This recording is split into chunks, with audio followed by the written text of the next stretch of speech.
संध्याकाळची वेळ होती आणि संध्याकाळच्या वेळी एक महिला जेवण करायला एका हॉटेलमध्ये गेली.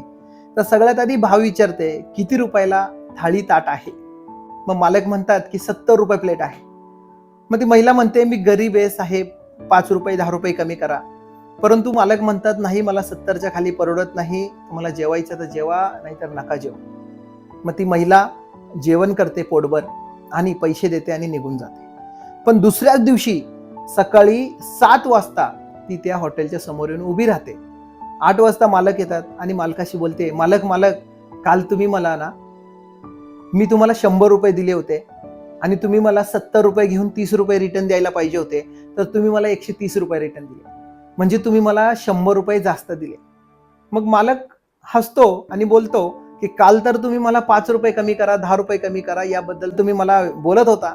ती महिला खूप छान वाक्य बोलते की बघा साहेब, स्वतःचं सोडायचं नाही आणि लोकांचं खायचं नाही, हे माझ्या पतीने मला शिकवलंय. आज ते बिचारे नाहीये या जगामध्ये, मी विधवा आहे, पण मला त्यांनी शिकवलंय चांगलंच. त्या मालकाच्या डोक्यामध्ये ट्यूब पेटते. मी सुद्धा जे होलसेलर कडून मी माल घेतो त्याच्याकडे सुद्धा मी 1000 रुपये एकदा उधारी केली होती आणि मी ती दिलीच नाही. मग तो मालक सुद्धा पळत पळत जातो आणि त्या होलसेलरला 1000 रुपये रिटर्न करतो. त्यावेळी होलसेलर पण विचारतो की काय झालं, मी तर तुला मागितले नाही, मग तू हे 1000 रुपये रिटर्न घेऊन का आला? मग त्यावेळी तो परत तोच डायलॉग मारतो, भाऊ कसं आहे की आपलं स्वतःचं सोडायचं नाही आणि लोकांचं खायचं नाही, त्याच्यामुळे भगवंत वरून बघतोय आणि कर्माचं फळ नक्की देतो. होलसेलर मात्र विचारामध्ये पडतो की मी सुद्धा एका माझ्या मित्राचे 3 लाख रुपये उसने घेतले होते, पण तो मेला बिचारा, तो त्याचं देहांत झालं, पण मी त्याचे रिटर्न करणार.